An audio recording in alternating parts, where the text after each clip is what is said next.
I always thought retirement would bring peace. Slow mornings, quiet afternoons, the sound of rain against my Portland windows while I drafted little sketches of gardens instead of blueprints. 40 years as an architect had taught me precision, patience, and the value of silence. March afternoons were my sanctuary until the doorbell shattered it. The first chime was polite, the second demanding. I sighed, setting aside my pencil. When I opened the door, my son Rufus stood there, grinning ear to ear, his excitement spilling out before I could even greet him. Beside him was a woman I'd never seen before. Elegant, poised, her hand resting on his arm like it already belonged there. "Dad," Rufus said, his voice trembling with nervous energy. "We're engaged." I blinked. "Engaged?" He nodded so fast it looked rehearsed. "I wanted you to meet her right away. This is Celeste Morgan." She extended her hand with a polished smile. "I've heard so much about you, Mr. Boyd. Rufus tells me you're the reason Portland still has buildings worth admiring." "Not sure about that," I replied, shaking her hand. Her grip was firm, confident, the kind of handshake that belonged to someone who'd already decided who was in control. "Come in," I said. "This is unexpected." Inside, she immediately began observing the house, not admiring, observing. Her gaze scanned the crown molding, measured the width of the hallway, the vintage walnut banister. It wasn't appreciation. It was assessment, the way a buyer examines a property before making an offer. "This craftsmanship," she murmured. "You don't see quality like this anymore."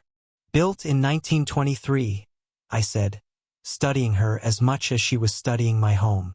In the kitchen, I made coffee while their voices drifted from the living room. Celeste's tone was smooth, professional, filled with words like equity, development, and property value. By the time I returned with the tray, she'd asked Rufus about the square footage and neighborhood zoning laws. "So," I said, setting down the cups, "how did you two meet?" Rufus' smile brightened again. "At an industry event. She's a consultant for a luxury real estate firm. I was presenting on sustainable design. It just clicked." Celeste added with a perfectly timed laugh, "We both believe in building things that last, especially relationships." I noticed her watch, Cartier, her bracelet real diamonds at least 3 carats, and her words practiced. She spoke about high net worth clients, portfolio diversification, and estate transitions. She said high net worth 3 times in under 5 minutes. When the small talk drifted toward family, I asked, "Where are your parents from?" "Celeste?" "Seattle," she said smoothly. "But we weren't close. I prefer looking forward rather than back." I nodded slowly. Rufus, oblivious to the tension beneath the politeness, reached into his messenger bag. "Dad, Celeste had an idea, something responsible, mature. A prenuptial agreement." He handed me a thick document. Celeste smiled. "Transparency is key in any partnership. Marriage should have clear terms, just like business." I put on my reading glasses, scanning the pages. Clause 7. All family assets acquired during marriage are subject to equal division. Clause 12. Inheritance received during marriage becomes shared property after 1 year. I looked up. "Did you have an attorney review this, Rufus?" "It's fair," he said defensively. "Celeste just wants us both protected." "Every good contract deserves 2 lawyers," I replied evenly. He frowned. Celeste's hand landed on his arm again, gentle but possessive. "Would you like to see the rest of the house, Mr. Boyd? I adore early 20th century architecture." As we toured, she took photos, not of family memories but of corners, fixtures, furniture. In the master bedroom, she stood by the window overlooking my garden. "Such a large house for one person," she said. "Have you thought about what happens to it eventually?" "Eventually is a long way off," I replied. Her lips curved faintly. "Estate planning is crucial, Mr. Boyd. Rufus mentioned you haven't updated your will." I turned toward her. "That's a private conversation between father and son." "Of course," she said sweetly, stepping back. "Families should just be transparent." It prevents misunderstandings later.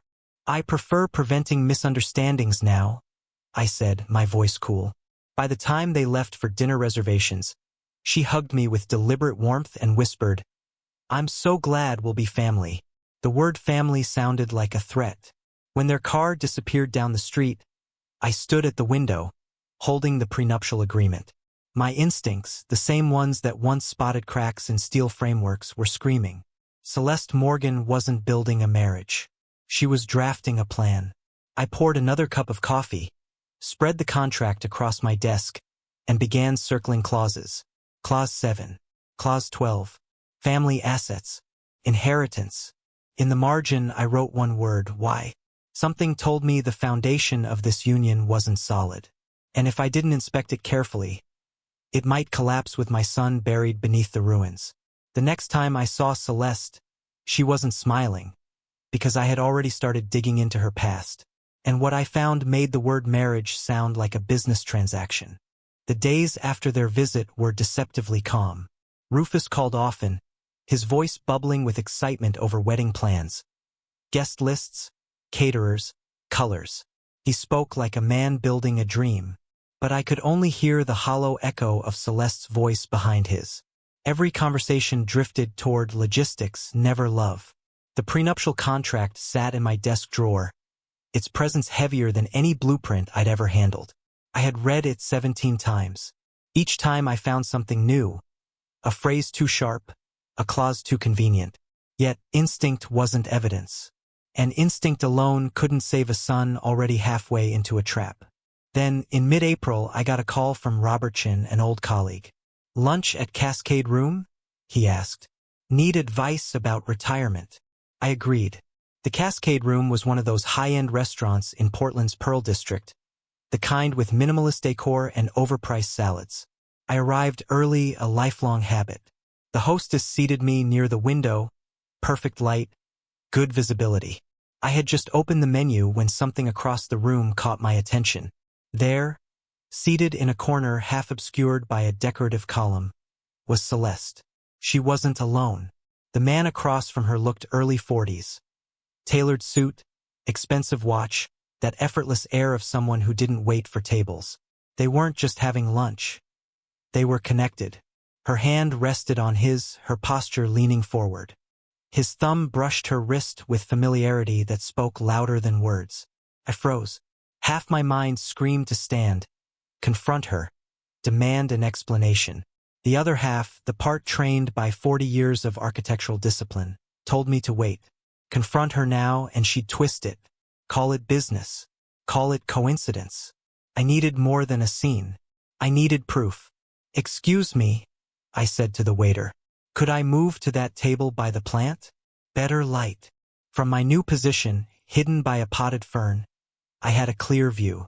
I pulled out my phone, pretending to check messages, and began recording. For 20 minutes, I watched every movement. Celeste laughed. Not the polite, shallow laugh I'd heard in my living room, but something unguarded, intimate. They shared a dessert with a single fork. He reached across, touched her cheek. She didn't flinch. When the bill came, he paid without hesitation. Expensive wine, multiple courses, a long comfort in the way they split the last sip. This wasn't new. This was routine. As they stood to leave, Celeste kissed his cheek. Too long for casual, too practiced for first-time affection. She exited through the front door. He lingered a moment, then slipped out through the side. Smart. They knew how to avoid being seen together. I waited 5 minutes, paid my bill in cash, and followed. Outside, the spring air was sharp, the kind that smells of rain and revelation. The man climbed into a black Mercedes. I lifted my phone, snapped a photo of the license plate. By the time Robert finally arrived, apologizing for traffic, I'd already made up my mind. I barely touched my food. When lunch ended, I drove straight to the office of an old acquaintance, Philip Tawes, an investigative journalist I'd helped years ago during a property dispute. He looked up from his computer as I entered. "Delbert Boyd. Now that's a name from the past. What brings you in?" "Planning a scandal." "In a way," I said. "I need a name to match a license plate." He leaned back, eyebrow raised. Legal trouble? Family trouble. 30 minutes later, after 2 phone calls, he slid a notepad toward me. Daniel Kraus, real estate agent. Premier Properties Northwest. A man who specialized in luxury estates, the same world Celeste claimed to work in. I went home, searched Daniel's profile online. His photo popped up on the agency's website, smiling confidently under the banner Luxury Defined. The same face from the restaurant. The evidence was forming its first structure, a foundation of deceit. But I needed more. A full inspection. That night, I found a private investigator with the kind of resume that made sense for this kind of job, Marcus Webb. Quiet, methodical, known for financial and infidelity cases. His office was small, 2 chairs, blinds half drawn, and a faint hum of white noise. He listened silently as I laid everything out. My son's fiancée, I said. Suspicious contract. Seen with another man. I need the truth, not guesses. He nodded once. Full background? Financial and personal. Everything. 1,500 retainer. 150 per hour after that. I wrote the check on the spot. Before I left, he asked one question, the kind that stays with you. If I find what you're afraid of, what then? I met his eyes. Then I protect my son, no matter what it costs. Webb slid the check into his drawer. Give me 2 weeks. 2 weeks later, when Webb finally called, his first words weren't a greeting. He said, Mr. Boyd, you were right, and it's worse than you think. 2 weeks can feel like 2 months when your mind won't rest. I went through my days pretending life was normal. Morning walks, grocery trips, polite small talk with neighbors. But every hour that passed tightened the knot in my chest. I knew what I'd seen at that restaurant wasn't innocent. When Marcus Webb finally called, I didn't even let the phone ring twice. Mr. Boyd, he said without preamble. We need to meet. I've got everything. His office was as nondescript as before, neutral colors, no personal photos, a single ticking clock that felt too loud. Webb sat behind his desk with a folder thick enough to make my stomach drop. He pushed it toward me. Took some digging, but the pattern's clear. The words that followed shattered the last illusion I had of Celeste Morgan. She wasn't just a manipulator. She was a repeat offender. Her name's been through the system twice before, Webb said, flipping the folder open. Inside were copies of marriage certificates, divorce filings, and photographs. First marriage, 2019. Celeste Morgan to James Whitfield, a Portland businessman. Divorced in 2021. Settlement, $180,000 and a vehicle. He turned the page. Second marriage, 2022. Celeste Morgan to Richard Brennan, Seattle entrepreneur. Divorced last year. Settlement, $225,000 and a house deed. I stared at the papers. She's been doing this as a pattern? Like clockwork, Webb confirmed. Both husbands reported nearly identical experiences. Whirlwind romance, quick engagement, prenup that favored her in subtle ways, then divorce once the financial benefits matured. He leaned back in his chair. Your son is number 3. The words hit harder than any physical blow. Webb continued, his voice steady and professional. She's been seeing Daniel Kraus for at least 8 months. Based on hotel receipts and surveillance, she met him before she started dating your son. He slid a photograph across the table. Celeste and Daniel entering a hotel, her hand resting on his shoulder, laughter frozen midair. She's running 2 marks at once, Webb said. Daniel's probably in on it, or he thinks he is. I didn't speak for a long moment. I could feel my pulse in my ears. What would you recommend I do? I finally asked. Webb paused. Show your son. Now, before the wedding. I shook my head slowly. No. If I confront him with half evidence, she'll twist it. Tell him I'm paranoid. That I can't let go. You'll lose time waiting, he warned. Weddings don't postpone themselves. I don't intend to wait, I said, standing. I intend to prepare. When I left his office, I felt lighter. Not with relief, but with purpose. I had an enemy now, not just a suspicion. That night, I spread the contents of Webb's folder across my dining table. The marriage records, divorce papers, surveillance photos. Each document was a piece of architecture, a pillar supporting the truth. Celeste wasn't a fiancée. She was a professional predator. I poured myself a drink and began outlining a plan. Evidence wasn't enough. I needed strategy, a structure. I needed to learn how to win against someone who made manipulation her career. The next morning, I started making calls. I searched for the best family law attorneys in Portland, people who specialized in fraud and prenuptial disputes. One name kept appearing: Patricia Reynolds. 23 years in practice. Sharp. Feared in courtrooms.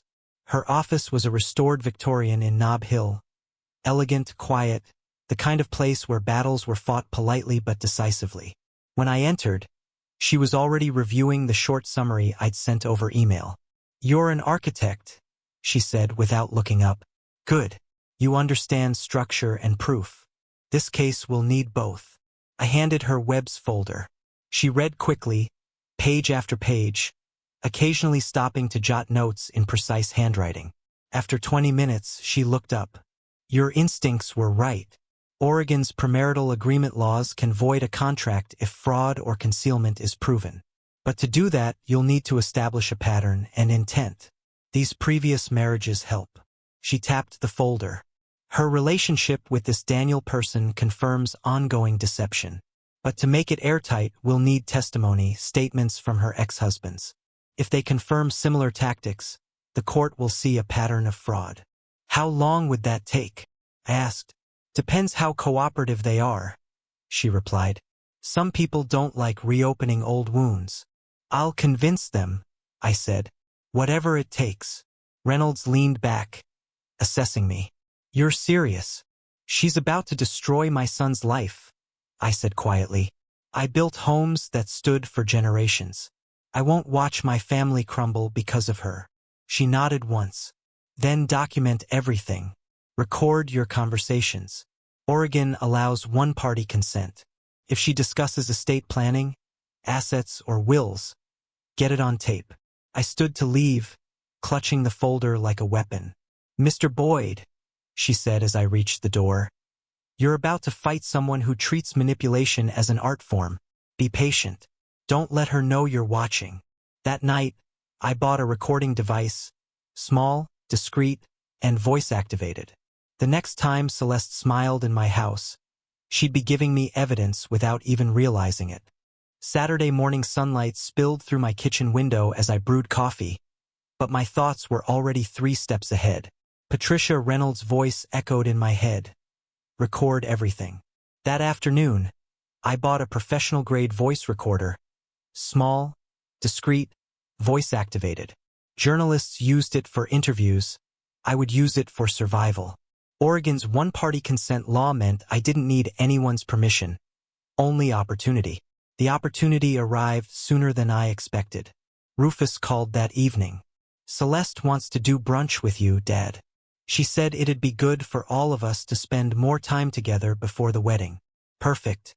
That sounds lovely," I replied, masking the steel in my tone. The next morning, I placed the recorder in my shirt pocket, double-checked its settings, and switched it on before they arrived.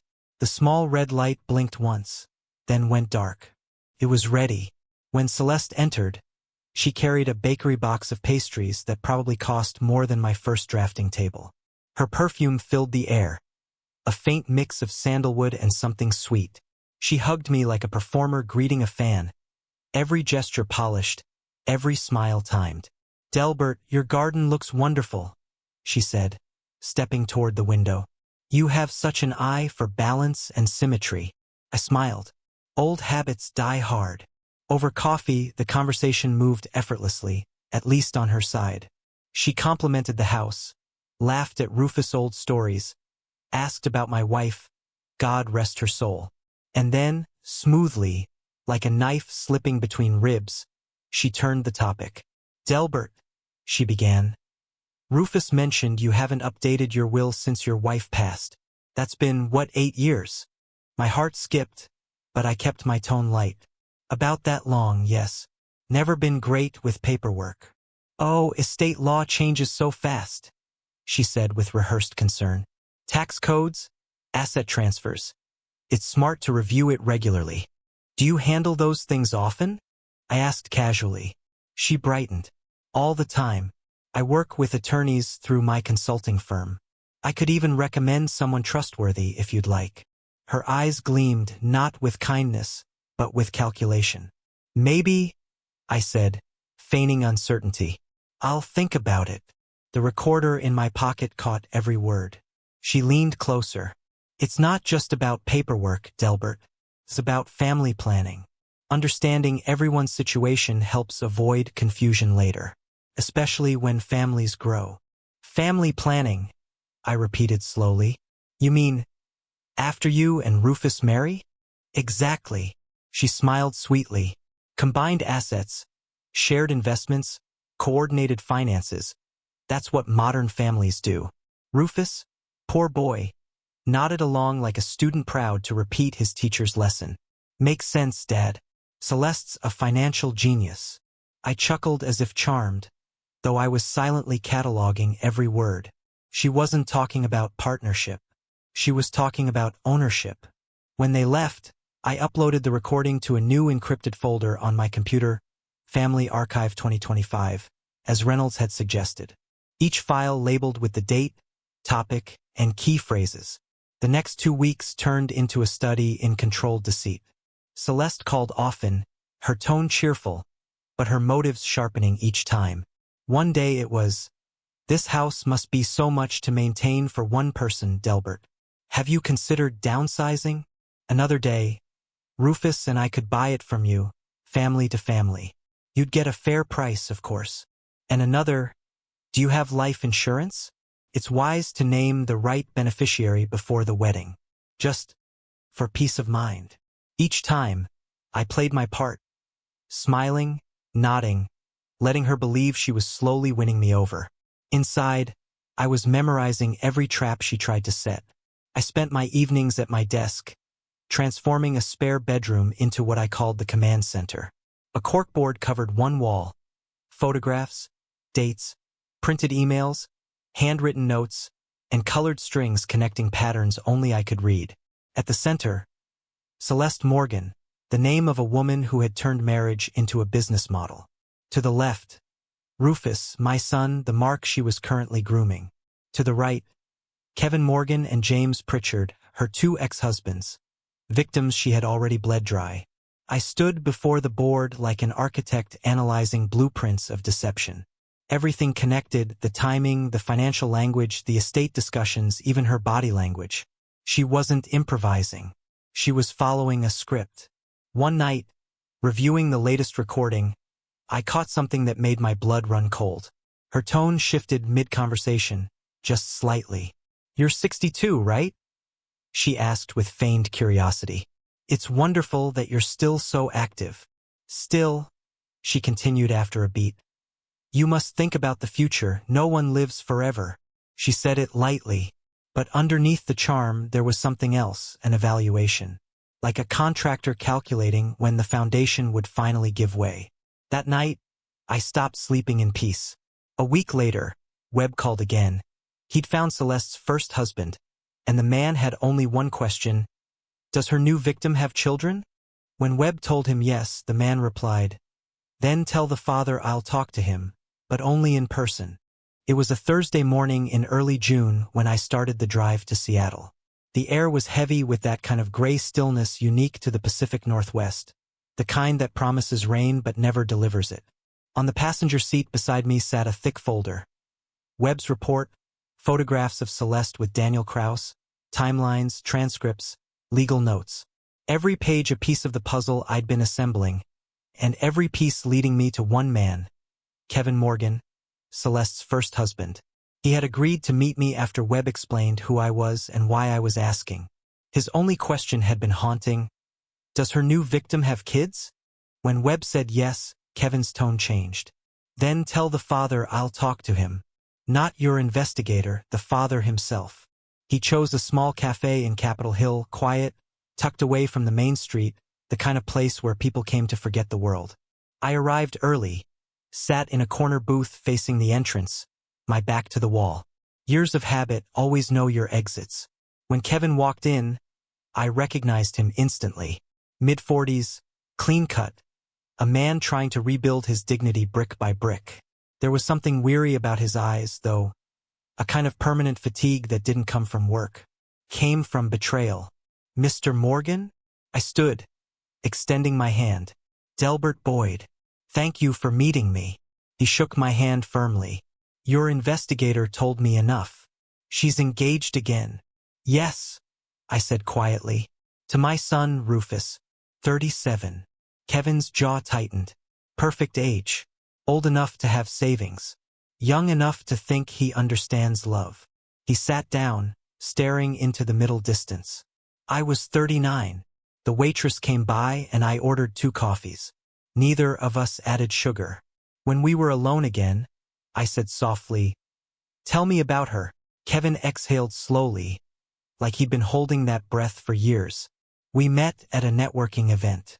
I run a small tech consultancy. Back then, I was doing pretty well." She positioned herself near the coffee table, asked questions about my work, said she was fascinated by cloud systems. He shook his head, a bitter smile crossing his face. She'd done her homework. She knew my company, my clients, even the kind of projects I specialized in.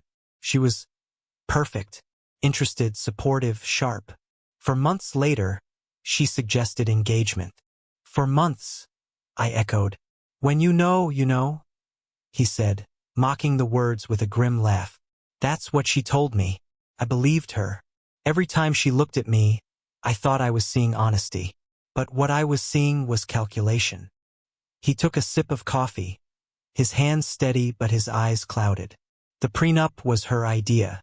Said she wanted transparency, equality, mutual protection. Sounded fair until it wasn't. There were clauses I didn't understand at the time. Family assets acquired during marriage. Vague wording that her lawyer later used to claim my father's inheritance as shared property. My dad passed 8 months after the wedding, left me $150,000 and a small collection of vintage cars. Celeste filed for divorce 2 months later. I frowned. So she waited until the money cleared. Kevin nodded. Exactly. And she didn't leave quietly. Her lawyer was ruthless. I paid her $180,000 and gave up the car collection just to end the nightmare. Afterward, she disappeared. A year later, I heard she'd married again. Same story, same ending. I reached into my folder and laid out photos of Celeste with Daniel Kraus, the same kind of pictures Webb had shown me. Kevin stared at them for a long time. His expression didn't change, but his voice dropped to a whisper. Different man, same pattern. She always has a backup. She hates uncertainty. Then his eyes met mine. You're trying to stop her before she finishes the job. Yes, I said. Before she destroys my son's life. Kevin leaned forward, elbows on the table. You can't just show him documents. She's too good at rewriting reality. She'll call you controlling, paranoid, manipulative. She'll twist every fact before he's even processed it. I've already seen her do it, I admitted. She's isolating him, one canceled dinner at a time. Kevin nodded grimly. Classic. She separates the target from anyone who might challenge her. Once he's alone, she controls the narrative completely. I pulled out my pen. Will you give a statement? Something formal, notarized, if possible. He didn't hesitate. Yes, I should have warned the next guy years ago. Consider this my redemption. We drafted the statement together right there on his laptop. It was concise, detailed, devastating. When he finished, he signed it, closed the lid, and looked at me one last time. Delbert, he said, voice steady now. When you confront her, do it all at once. Don't drip the truth. Flood it. Hit her before she has time to breathe. I nodded. I'll remember that. Driving back to Portland, the city lights blurred against the windshield. In the passenger seat, Kevin's signed statement lay like a loaded weapon. The first testimony in a war that had just turned personal. As I crossed the state line, my phone buzzed with a message from Rufus. Sorry to cancel dinner again, Dad. We're finalizing the wedding venue this weekend. It was the third cancellation in a row. I didn't need to guess why.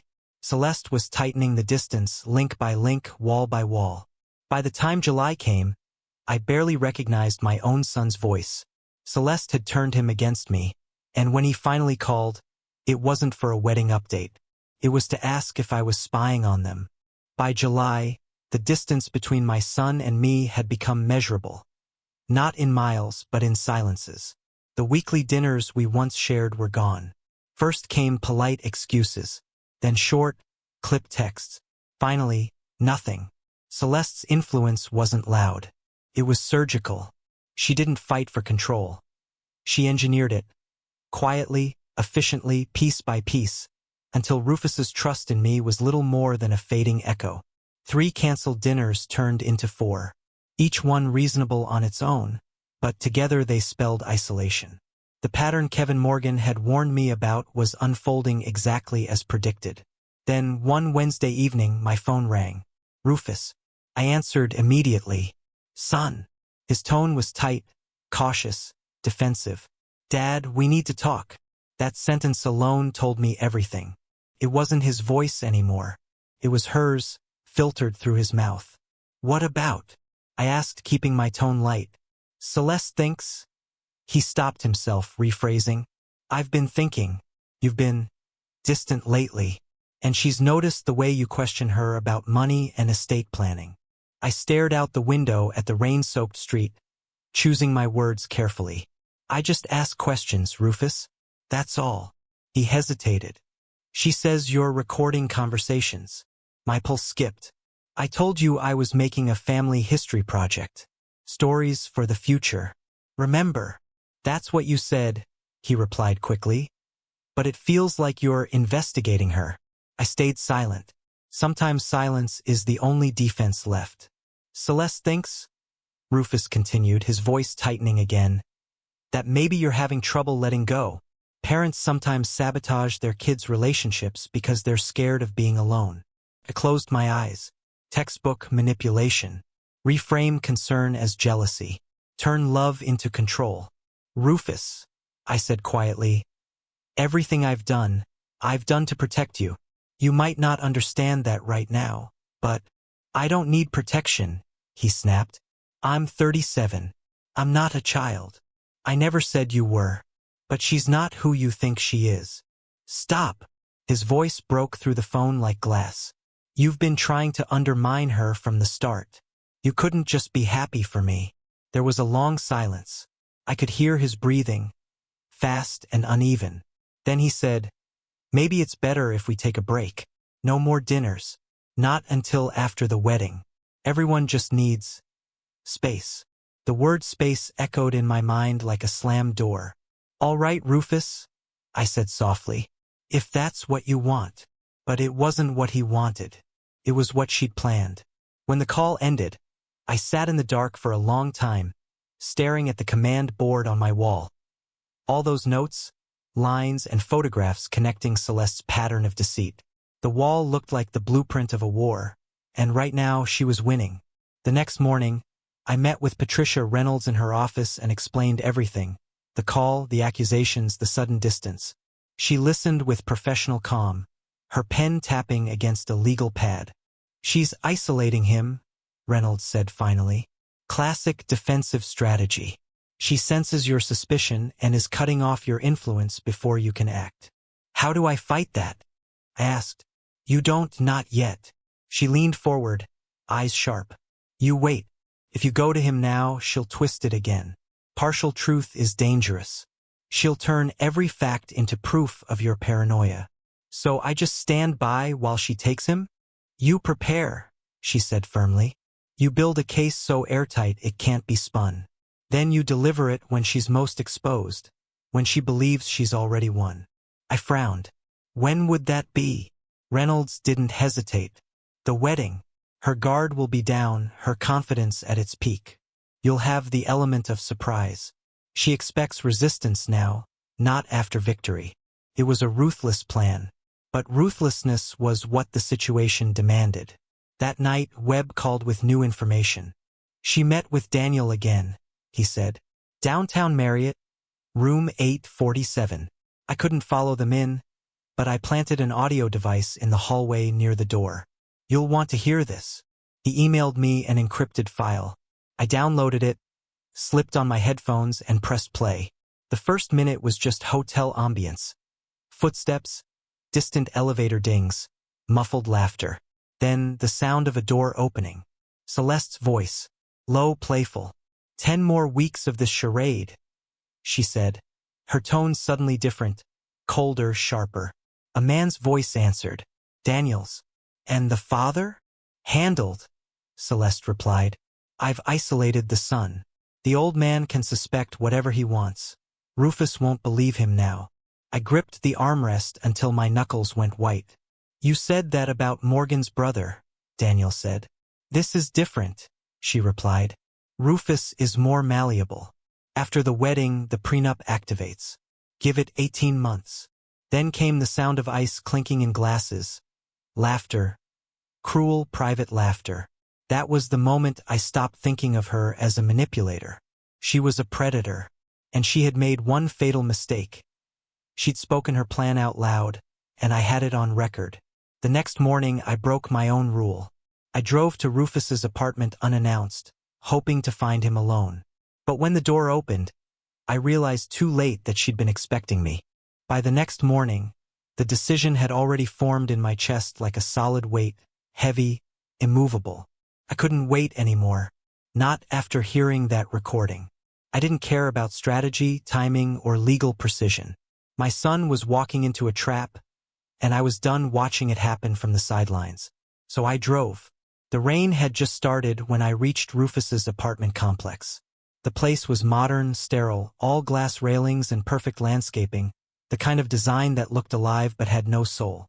I parked at the curb and sat there for a moment, my hand on the steering wheel, breathing through the anger rising in my throat. Stay calm, Delbert, I told myself. She thrives on chaos.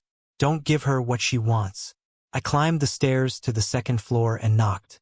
Footsteps. Then the door opened. Celeste stood there, radiant as ever. Hair perfectly styled. An expensive silk robe draped like casual elegance. She didn't look surprised. Not even slightly. Delbert, she said softly. What a pleasant surprise. Her tone was honey, but her eyes were glass. Cold, reflective, empty. I came to speak to my son, I said. She smiled faintly. He's at the gym. Morning routine. You should have called first. I could tell she was lying. Rufus hated the gym. Always had. I won't take long, I said, stepping forward. Her arm blocked the doorway. I think it's best if you come another time.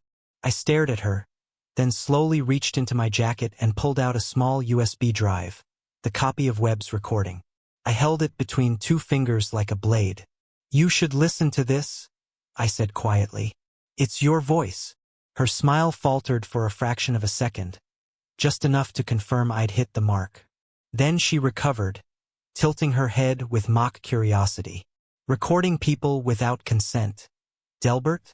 That's very serious. So is fraud, I replied evenly. And conspiracy. She crossed her arms. You really think anyone will believe you? You've been acting erratic for weeks. Rufus already told me he's worried about you. Said you're obsessed, paranoid. Every word was a knife, and she twisted them slowly. Let me guess, I said. You told him I'm unstable. That grief makes people do strange things. Her lips curved in a smile that didn't reach her eyes. I didn't have to tell him that. He figured it out on his own. I stepped closer, lowering my voice. You can manipulate him all you want, Celeste. But I have proof, your voice, your meetings, your pattern of marriages. You won't win this time. For the first time, her facade cracked. It was subtle. A tiny flicker of irritation in her jawline, quickly masked by another practiced smile. Delbert, she whispered, leaning close enough for me to smell her perfume. I've won already. You just don't know it yet. She stepped back, straightened her robe, and called over her shoulder. Rufus, sweetheart, your father's here. My stomach dropped. From the hallway behind her, my son appeared, hair damp from a shower, face flushed with confusion. He froze when he saw me. "Dad? What are you doing here?" Before I could speak, Celeste turned to him with perfect timing. "Your father brought a recording, honey. He said it's my voice. Apparently I'm part of some conspiracy." Rufus's eyes darted between us. "What? Dad, what is this?" I looked at him. My son, the boy I'd raised with patience and pride, and saw only disbelief staring back. Celeste had poisoned the well completely. "I just need you to listen," I said. "Please, for once, just listen." Rufus shook his head, frustration rising. "You came here uninvited, accusing my fiancée again? This has to stop." "Son." "No," he snapped, cutting me off. "You're obsessed. You've been digging into her life, spying, recording her. Sick, Dad. It's not love. It's control." Every word landed like a hammer. Celeste placed a gentle hand on his arm, her voice soft and soothing. "Rufus, maybe your dad's just scared. It's okay. Fear makes people do strange things." He turned toward her, desperate for calm, for direction, and she gave it to him. "Please go, Dad," he said finally, his voice trembling. "I can't keep doing this. You're not helping." I looked at him, really looked, and realized that I'd lost him, at least for now. Celeste stood behind him, victorious, her eyes glinting with quiet triumph. I nodded once. "All right, Rufus. I'll go." As I turned to leave, Celeste's whisper followed me. Low enough for him not to hear, but clear enough for me to never forget. "Careful, Delbert," she murmured. "Old men who meddle in things they shouldn't sometimes slip." I stopped in the doorway, turned my head slightly. "And predators who overestimate themselves eventually starve." Her smile didn't falter, but for the first time, I saw something flicker behind it, a spark of unease. As I walked down the hallway, I pulled out my phone and pressed record again. Not for her voice this time, but for my own thoughts. "This isn't over," I said quietly. "If she wants war, I'll bring the demolition plan." The next evening, Marcus Webb called again, his tone urgent, almost panicked. "Delbert," he said, "you need to sit down. The man she's been seeing, Daniel Kraus, he isn't who he says he is." I was halfway through a glass of whiskey when the phone rang again. It was Marcus Webb, and his voice wasn't calm this time. It was clipped, fast, and laced with urgency. "Delbert," he said, "you need to sit down." Something in his tone froze me mid-sip. "What happened?" "It's about Daniel Kraus," Webb said. "He isn't who he says he is." I set the glass down slowly. "Explain." Webb exhaled, the sound of paper rustling on the other end. "You remember that name I gave you? Daniel Kraus? Real estate agent, Premier Properties Northwest?" "Yes, he was. But that Daniel Kraus died 3 years ago in a boating accident off Bainbridge Island. The man Celeste's been meeting. He's using the name and the credentials of a dead man." For a moment, the room tilted. "You're telling me?" "I'm telling you the guy she's with doesn't legally exist. Whoever he is, he's using stolen identity papers. Fake social security, fabricated license, the works. I had a friend in the DMV check the number. It's flagged. Fraud investigation pending." A silence hung between us, the kind that weighs more than words. Webb continued, "I don't know who this man really is, but I can tell you one thing. He's not some casual fling. He's a partner, possibly a co-conspirator." My voice came out rough. "How deep does this go?" "Deep enough that I'm starting to think she's not just scamming for money anymore." I felt my chest tighten. "Then what's she after?" "Something bigger," Webb said. "Power of attorney, property control, maybe inheritance. She's moved from quick divorces to long-term extraction. You're the key, Delbert. Once she locks you out of Rufus's trust, or worse, gets written into your estate, the money pipeline stays open even after she's gone." I sat there in silence, the words "even after she's gone" echoing in my head. After we hung up, I poured another drink, though I barely tasted it. I looked around the house I'd built with my wife. Every corner, every shadow carrying a memory. And I realized what Celeste was doing wasn't just financial theft. It was erasure. She wanted legacy. My family's legacy. And she'd almost succeeded. The next morning, I drove straight to Patricia Reynolds' office, folder in hand. Her assistant let me in immediately. "What did Webb find?" she asked as I sat down. I slid the documents across the desk. "Daniel Kraus doesn't exist." Her eyes widened slightly. "Identity theft?" "Yes, which means Celeste isn't just a manipulator. She's working with someone who builds false lives." Reynolds leaned forward, already shifting into battle mode. "That changes everything. If we can prove she's knowingly working with a fraud, we can file a premarital injunction. It's rare, but if the court sees potential criminal conspiracy, we can halt the wedding entirely." I felt a faint flicker of hope. "What do you need from me?" "Documentation, hard proof of the fake identity. And that recording of her and Daniel. Together, that's your hammer." She paused, her expression sharpening. "Delbert, listen carefully. Don't confront her again. Let me handle this through the system. You've already made her suspicious. If she realizes what we're building, she could disappear overnight." I nodded, though part of me doubted she'd just disappear. People like Celeste didn't vanish. They reinvented themselves. That night, I went back through the recording, again and again, listening to every tone, every pause, every breath. At the 24-minute mark, I caught something I hadn't noticed before. Daniel's voice. "And after the wedding?" Celeste replied, calm and certain, "We wait 6 months. Then, when Rufus's father has his next health scare, we file for guardianship. It's easier if we control him before he dies." Guardianship. Control. Before he dies. My hand trembled as I rewound and played it again. There was no mistake. They were planning to declare me incompetent. Take over my assets. They weren't just trying to separate me from Rufus. They were planning to erase me legally and then maybe literally. I sat back, heart pounding, and realized the truth Patricia hadn't said out loud. Celeste wasn't waiting for time to kill me. She was counting on it. By midnight, I had backed up every file onto 2 external drives. One locked in my safe and another hidden in the garage. If something happened to me, the evidence would survive. The next morning, Webb called again, his tone grave. "I traced a car registered to the fake Daniel's alias. It's been parked near your house 3 nights in a row." I looked out my window instinctively.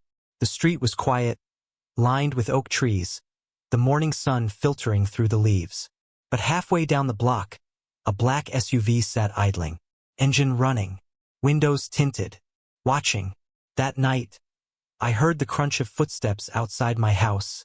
Slow, deliberate.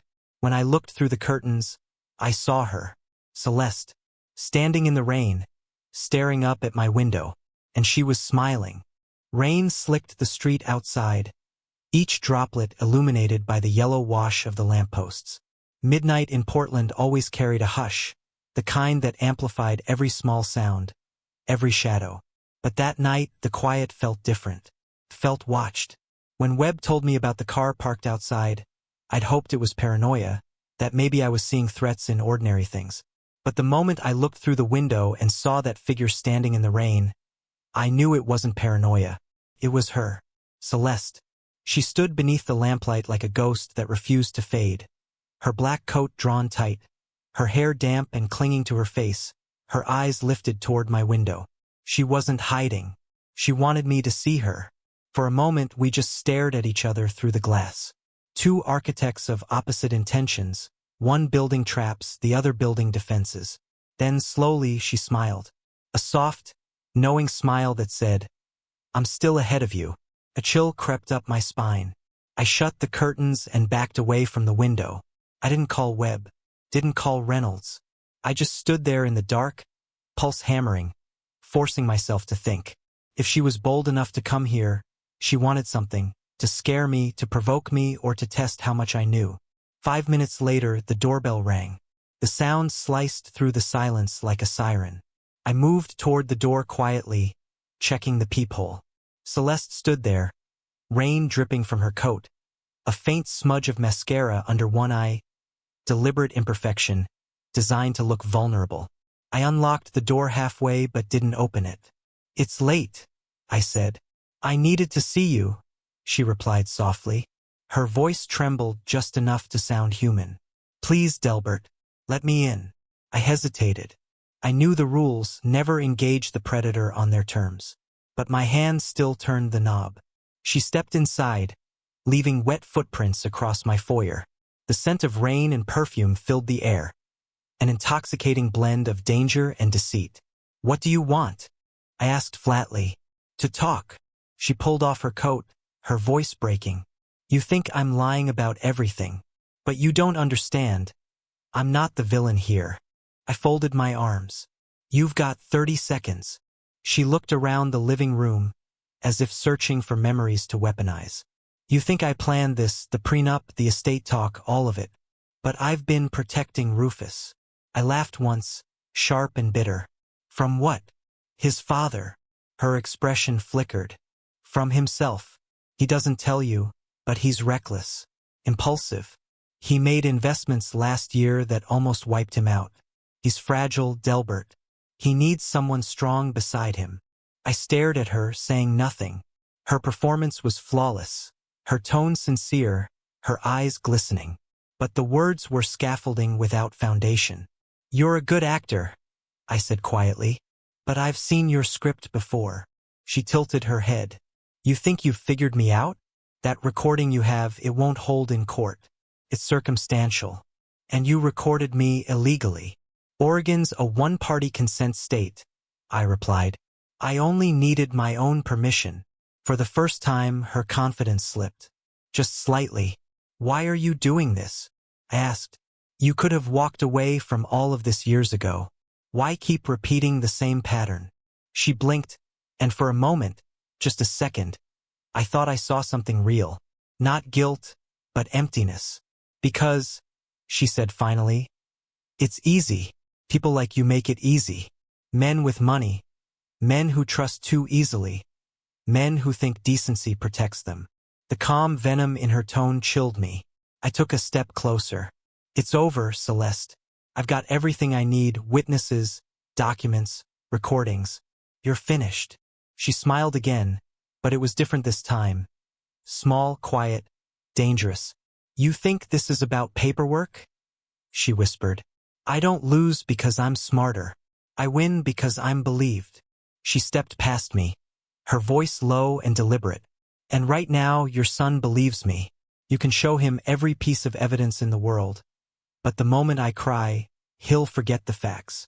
That's how people like me survive." She paused at the door, glancing back with that same haunting smile. "Enjoy your evidence, Delbert.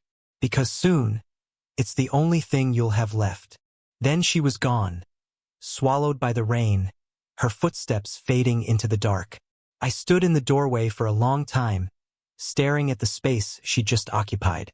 My hand trembled, not from fear, but from the realization that this wasn't just a game of deception anymore. It was a countdown, because Celeste wasn't trying to win through persuasion. She was buying time for whatever came next. And as I locked the door behind her, I noticed something on the floor. A faint wet boot print leading toward the hallway that hadn't been there before. One of my study drawers, the one holding Webb's original folder, was slightly ajar. She hadn't just come to scare me. She'd come to take something. When I checked the drawer, the USB drive containing the recordings was gone. And in its place, a single folded note. 6 words written in her delicate handwriting. "You're not the only one recording." The note lay on my desk like a threat disguised as poetry. 6 words, written in perfect cursive. "You're not the only one recording." For a moment, I just stared at it. That looping handwriting, elegant and cruel. It wasn't just a message. It was a declaration of war. Celeste hadn't just stolen my evidence. She turned the weapon back on me. I tore through the drawer, searching for the missing USB drive. Gone. My external backup? Still in the garage, but the thought that she'd been inside my house, standing in this room, rifling through my life, it set every nerve on fire. I called Webb immediately. He picked up on the first ring. "She's been here," I said. "She took the drive." "Damn it!" he muttered. That means she knows we have the recordings. Listen, Delbert, if she's panicking, she might move fast. She won't risk letting you go public. She's not panicking, I said quietly. She's planning her next move. Then beat her to it. Bring what you still have to Reynolds. We'll secure a duplicate copy and file for emergency injunction. I didn't wait for morning. I drove straight to Patricia Reynolds' house. Rain streaked the windshield, and every headlight that flashed behind me looked like a shadow in pursuit. When I arrived, Patricia was already awake. Robe on, files spread across her dining table. She took one look at me and the note in my hand, and her expression hardened. She's escalating, Patricia said. That means we're close to cornering her. I still have the backup drive, I told her. Everything's on it. The recordings, Webb's photos, Kevin Morgan's statement. Good, she said. We'll duplicate it now, store one copy off-site. But Delbert, you can't confront her again. Let the law do the work this time. I nodded, though part of me knew that if Celeste made her next move, the law wouldn't move fast enough. As Patricia prepared the legal brief, my phone buzzed with a message from an unknown number. If you want your son to live happily, stay home tomorrow. Wedding rehearsal, 3 p.m. No name, but I didn't need one. Celeste was daring me to come. At 2:45 the next afternoon, I was sitting in the back of the church. The rehearsal had begun. Rufus stood near the altar, smiling nervously as the pastor spoke. Celeste, radiant in white, glided down the aisle, pretending nothing was wrong. She caught sight of me. Her smile didn't falter, but her eyes hardened for just a moment. Then she turned back to the pastor, hand entwined with my son's. I waited until the practice vows ended before standing. Rufus, I called softly. My voice carried through the quiet church like a dropped stone. Everyone turned. Celeste's smile froze. I need to speak with you, son, I said. Rufus frowned, glancing at her. Dad, not now. But I didn't move closer. I didn't shout. I simply took my phone out and pressed play. From the speakers came her voice. Cold, sharp, undeniable. We wait 6 months. Then, when Rufus's father has his next health scare, we file for guardianship. It's easier if we control him before he dies.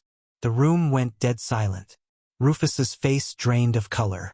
He turned to her slowly. Celeste, what is that? She didn't answer.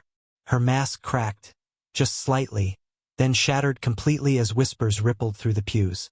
I stepped forward, my voice steady. You recorded me, Celeste. But I recorded you first. Her composure fractured. You can't prove. I can, I interrupted. And so can Kevin Morgan. And the Seattle court records. And the fraud report on your partner, the man pretending to be Daniel Kraus. Rufus stepped back from her as if seeing her for the first time. You used me, he whispered. Celeste's eyes darted toward the exit. Webb appeared in the doorway, 2 uniformed officers behind him. She froze. It's over, I said quietly. For a long moment, no one moved. Then she exhaled, almost smiling again, the ghost of the woman she pretended to be. You built a better trap than I thought, she murmured.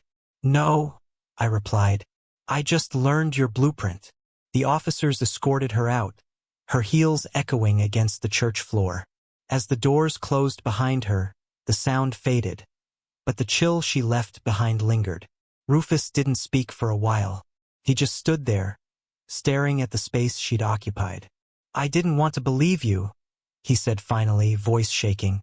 God, Dad, I almost married her. I placed a hand on his shoulder. You saw the truth before it was too late. That's what matters. Outside, rain began to fall again. Soft, cleansing. Later that evening, I sat at my desk, staring at the folder labeled Celeste Morgan Final. The case was done. But the house still felt haunted. Not by her, but by the silence that follows victory. I opened my notebook and wrote the last line of a private entry. Evil hides best in the language of love. It builds walls, drafts promises, and calls them foundations. And then, in the margin, I drew a small circle, a perfect loop, the symbol every architect understands. A reminder that every structure, no matter how strong, must face its collapse to reveal what it's truly built on.